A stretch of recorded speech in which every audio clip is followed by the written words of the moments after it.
What's up, everyone? This is SeeHendo back again on Always Working. Make sure you hit the like and subscribe button. Now, today we got a special guest, entrepreneur, owner of the Dallas Mavericks, Mark Cuban. How you doing, Mark? Hendo, you know I'm doing good if I'm talking to you. You know I got to smile. Oh man, this is wonderful. This is wonderful. So, how's quarantine life been? I mean, obviously you got a family. How's that been? Being sheltered inside I of a mean, home all day. I'm lucky, right? I got it a lot better than most, but it's still lots of anxiety. You got kids, you got their friends, you know, you kids think they're invincible, and you're trying to, make them understand how important, how serious this is. So, I mean, it's stressful like it is for any parent. Man, so what hobbies have you picked up during the quarantine? A couple of players said I think Lucas said he was like playing soccer and tennis. And have you picked up any hobbies during this time? Yeah, I've been trying to watch my diet more. This is my get in shape quarantine, right? So I've lost a few pounds and been working out, doing my Peloton. Um, no, because it's interesting because like I was never big like for my business life. I was never big on meetings or phone calls. So this is pretty much business as usual on my business side. So I still got 1,000 emails a day to go through. So that's keeping me busy. Man, and that's awesome. That's awesome. So it's pretty much like you're in the office all day anyway. Yeah, it's So like I worked from home, so it's like I was at work all day anyways, for good or bad. I know the people that work for me aren't happy about it. They'd rather have some time, but that's just the way it goes. awesome, awesome. So during this quarantine, obviously there's restrictions, and people are being restricted from doing things. What advice would you give them to stay motivated during this time? Because obviously you're restricted from One doing first things. thing is take it seriously, right? Because people get dead from this, right? It's not just a head cold, and just because the odds are in your favor, if you will, right, that you're not going to get sick and you're not going to die, doesn't mean it can't really impact you and impact your family. And so that's the first advice. But in terms of that, man, so many people unfortunately have lost their jobs. So a lot of people are going to be looking for jobs. And the first job question you're going to get when you sit down with an interviewer is, what'd you learn? What'd you do? What'd you improve on during the pandemic of 2020? And you got to have something. It can't be, my 2K score went up, or I registered, X number of kills in Fortnite, where I started streaming, and da da da da da, and I'm up to 73 viewers. You've got to really, this is an opportunity for you to really add something. And Hendo, I've changed over the years. Like if you would ask me this question 10 years ago, I would have said read, read, read. But now, kind of, particularly for millennials and Gen Z, man, you can get so much on YouTube and videos online, but you can teach yourself a lot. And even if you're like a video, you learn more by video than reading. You got to take that time to get an edge. I agree with you. So I do know one thing that we all can do now that it is back. The NBA is back, and of course Orlando This is close. setting This this close. close. It's this close. What are your thoughts on that, man? With the Orlando bubble and everything. I'm so hyped, man. I'm so hyped. I'm so looking forward to basketball. I'm a basketball was life guy, man. It's just all about me when it comes to basketball. And so, I'm talking to a bunch of the guys yesterday, been texting them, and they're amped. They're so ready. Now, it's hard for them, right? I mean, can you imagine, like right now, they're not allowed to leave their rooms. I mean, they're stuck in their rooms.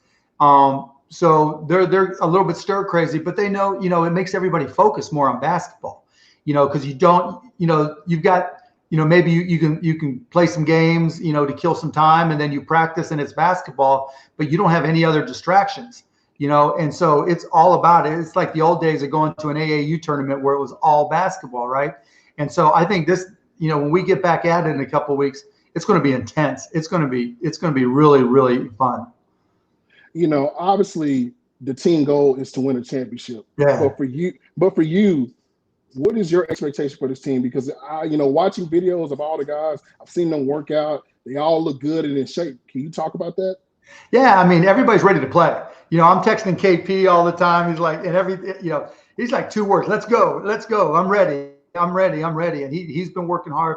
Luca, everybody's been working hard. Timmy, Seth, everyone down the line, they're pros.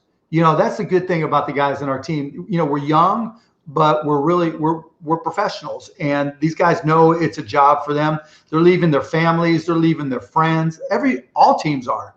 right? And so again, they're going to be focused and ready to roll. I mean, they're just chomping at the bit to play. So I'm excited to see what happens. So in terms of expectations, I never, make predictions, but if we can get on a roll at all and get into a groove, we're going to be tough to beat, really tough to beat. I agree. And I think, obviously like a guy, Luka Doncic, who MVP race, this guy has been amazing year two. For him to get that rest and to get some of those ailments out the way, I think. Oh, yeah. I mean, yeah, his hand was really bothering him. And I mean, he was playing well, but it was impacting his shooting and everything. Now, you can just watch him shoot the ball and it's a lot easier again.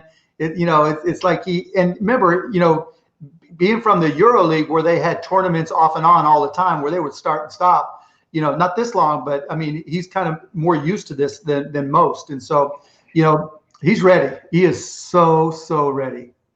I agree with you. So, beyond that, the thing that I think is going to be a little different, and for you as an owner, I will say this: you're very big about fan impact, and you're always involved. You're up there cheering with us and cheering with the fans and everything. Can you talk about the difference now, not having fans in the stands?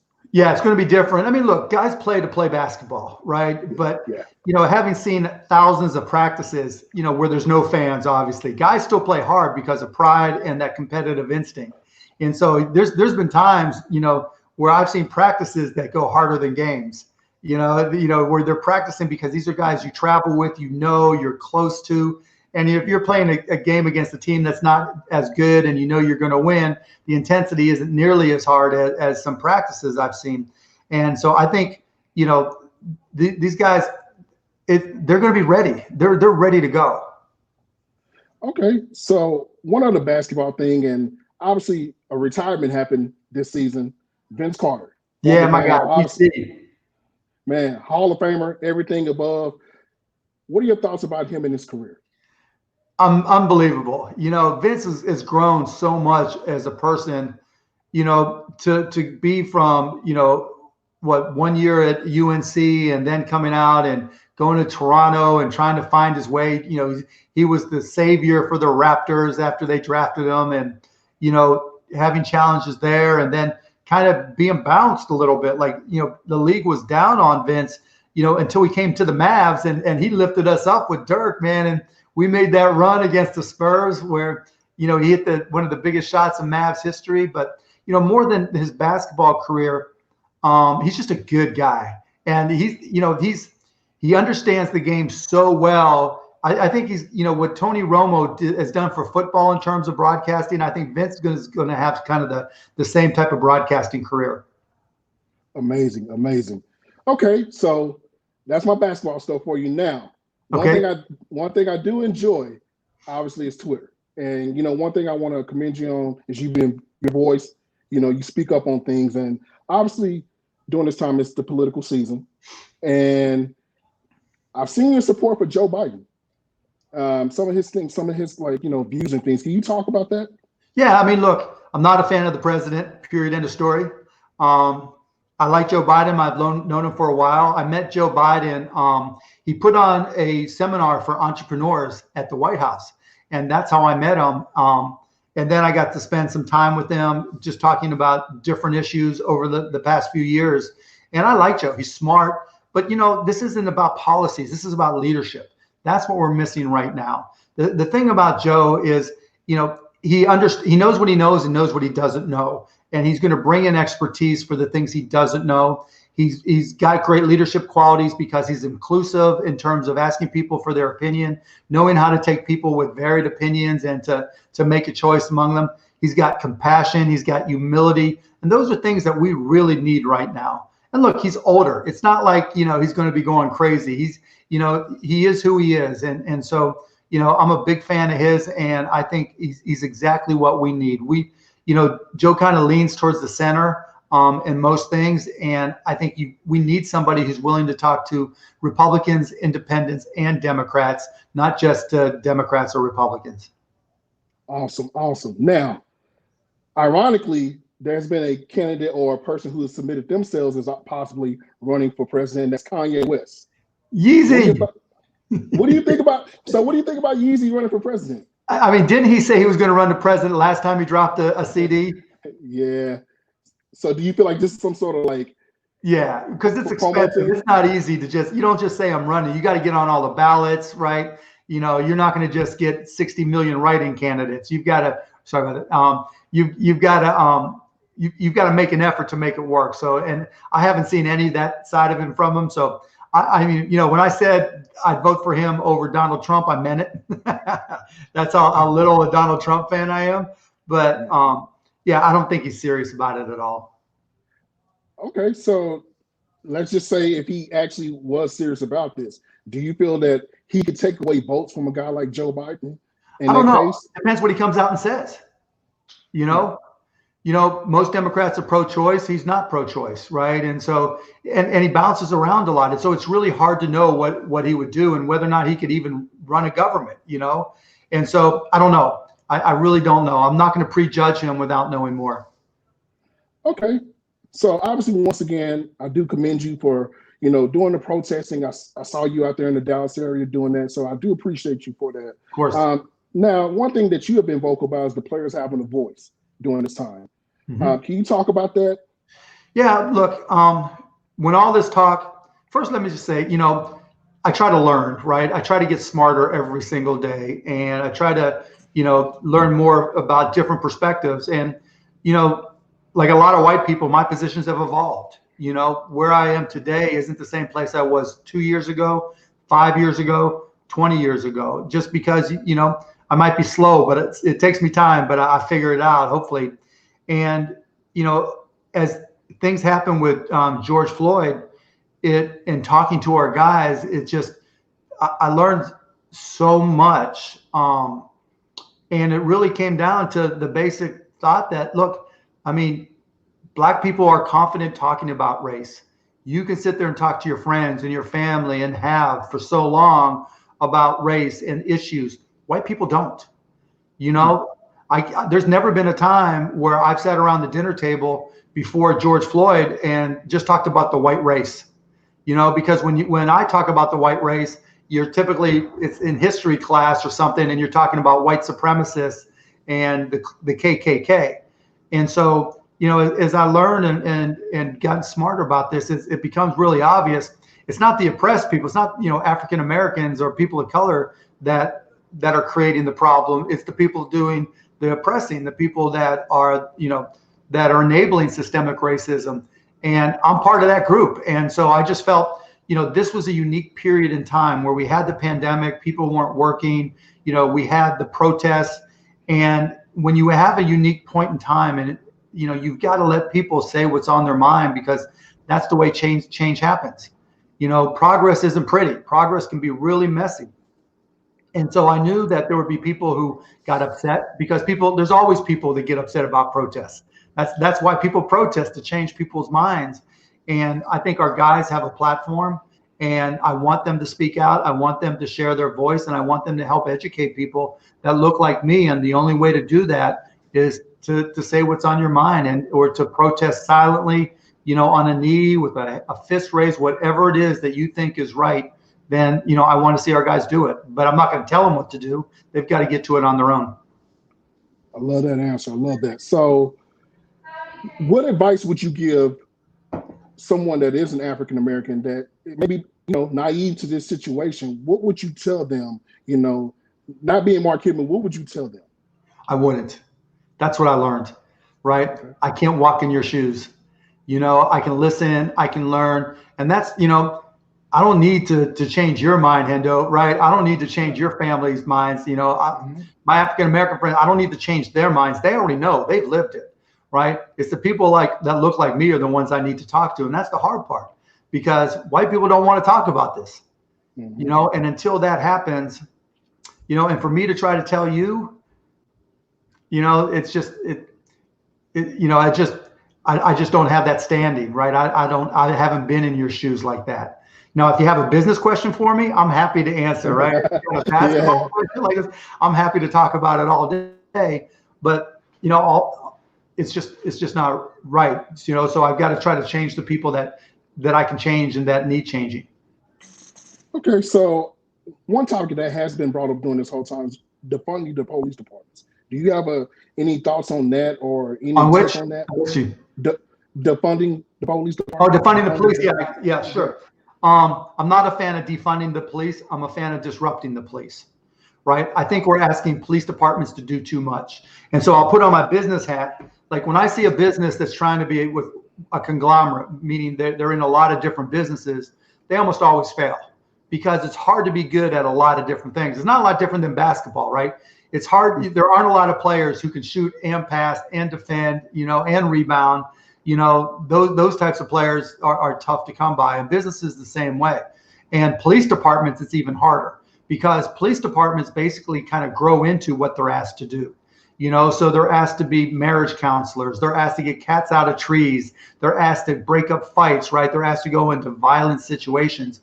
And so, and I've had conversations with police chiefs about this from major urban areas. And, they agree, right? We've got to make the police departments smaller and allow them to focus on the things they're good at and the things that the community needs, right? The Dallas Police Department's got like 3,700 employees. That's hard to manage, and when you have knuckleheads, look, even smaller organizations, hundreds of employees, you're going to get knuckleheads and they're hard to manage, right? So it's hard to really control culture. It's hard to be good at all the things that we ask police departments to do. And so I'd rather disrupt them and say, let's make them smaller. Let's work with the communities that they're in, the city of Dallas, and say, okay, right, what do we really need them to do? And let's give them these 3, 4, 5 things, and that's it, right? Nothing else. And if we need community programs, well, hospitals put on community programs, schools put on community programs, churches put on community programs. Let's get all those community programs under one umbrella and work together. All these different things we can accomplish, but it's not fair to the police for us to ask them to do it. And it's not fair to the citizens to expect them to feel safe when they've got police forces in urban areas that aren't qualified to do all the things we're asking them to do. Wow. Love that. Okay, so now a lot of people don't know this about you, but obviously pregame, you love to have your headphones on, you're listening to music. You're a big music guy. Yeah. So I must ask you off the bat, what is your favorite genre of music, if you have one? My favorite song right now that I just added, song or type? Oh, just type genre, like the genre, hip hop. Yeah. I just added Run the Jewels, right? And so, what else did I just pick up? I just whatever,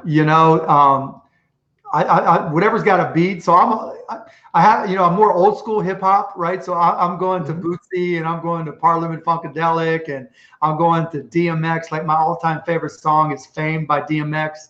And so, I'll lean old school, but I still roll with new hip hop too. Oh man, that's awesome. So do you have an actual go-to song for your workouts? Right now? Yeah, right. Well, like I said, just had a just for Run the Jewels. So I was working out the other day. So, but like my latest, it's not even new. It's been like the last year is Uproar by Wheezy, and 5, 4, 3, 2, I let one go. Yeah. So that's kind of like my get pumped up song. And so that's pretty much my go-to. But then I got like my playlist, which has got everything all over the sun from, like I said, more bounce to the ounce, to Uproar to Run the Jewels. Okay, so obviously, attending a lot of games, you see a lot of entertainers, singers, rappers in the courtside, in the stands, everywhere. Now, a dream scenario for you, dead or alive. If you could pick one person to do a halftime show for you, Tupac. Yeah, Tupac. Oh, Tupac. Wow. Yeah. Okay. Okay. I love that. How do you feel about, I never asked you this, but a lot of times, I mean, I've seen guys like 2 Chainz and stuff, sitting next to you or right by you during the games, but how does it feel to see, I remember one game, Santana was there. People just sitting courtside. How do you feel about that when you see those athletes? Oh, it's fun, right? It's always fun. But they're not there to see me, right? I just happen to be the guy who can get them tickets. Okay, right? That makes sense. So one thing that I did enjoy, and obviously I saw this before, but during the quarantine, I rewatched this. You did an episode with 2 Chainz on Most Expensivest, and you went to Dallas Equestrian Center. Can you talk about that experience, man? Because you got, I know you got a story behind that too. Yeah, it was funny as hell because I mean that's my guy, right? And so I try to help him wherever I can, and he does things for me. And he loves to talk basketball. He owns a little bit of the Hawks and everything, and so so we'll talk shit there all the time. But the funniest part about doing that episode, I know nothing about horses. I mean, just because I live in Texas, I'm from Pittsburgh, right? I know nothing about equestrian. And the funny part was, neither did he. He had no clue whatsoever about anything that we were talking about. Nothing. So, I mean, my eyes were glazing over just talking to these people and hearing these things. His eyes were glazing over. It was funny as hell, but 2 Chainz is a good dude. Now, Mark, you're a great businessman. I know you had to invest in a horse when you saw this, right? No chance. None. Okay. None. Were you amazed at the prices of what they do with those horses and everything? I don't know shit about it. And I mean, look, the number one of the early lessons I learned, when you sit at the business table, you always look for the fool. If you don't see a fool, it's you. You're the fool. And if I sat down to negotiate buying a horse, people would be looking at me like, here he comes. Let's get him. Okay. I like that. So one thing I do want to play with you before we get out of here is Got Bars. Okay. Now, this is a hip hop edition. This is a lyric trivia game. And I'm going to ask you 3 questions. This is more opinion. Horrible lyrics. You're going to kill me on this. No. So this is going to be great. This is more opinionated questions I need you to answer. So let's see how we're going to do this. Okay. We're going to start off like this. Biggie or Tupac? Tupac. Oh, okay. Do you have a particular favorite Tupac song, or is there a song? I was just listening to it yesterday, actually. California. Yep. Okay. California Love, okay. Yeah, California Love, probably. I mean, I've seen him with Janet Jackson. What was the movie? Probably 3 times. So Poetic Justice, so I'll watch the movies the whole 9 yards. Man, I love that. So right now, who is the current king of hip hop, in your opinion? I mean, there's so many different types of hip hop right now. Like, I'd probably go with J.Cole as my guy, right? Mm-hmm. I'm not into trap at all, right? I'm the whole Atlanta Quavo thing, the whole that's not my sound at all. I mean, I'll listen and I like it. But yeah, probably J.Cole. Middle Child is probably my favorite of his songs right now. Awesome. And J.Cole was at a Mavs game before I remember. Him and June, right? Him and Dennis Smith are close with both from Fayetteville. So I've got to meet him, and his little story. Before I even knew him, I forgot. Like before he had his dreads and everything, I met him at South by Southwest like 7 years ago. Oh, okay. Me and one of his guys, and so we all just went out drinking the whole night. It was great. So we got to spend a lot of time together. So that's my story with J. Cole before he was famous. Okay. Now, last question. Now, obviously, this may not be a hip hop deal, but what was the first album that you ever purchased? Okay, so it wasn't the first album, but it was like the 3rd album I bought, right?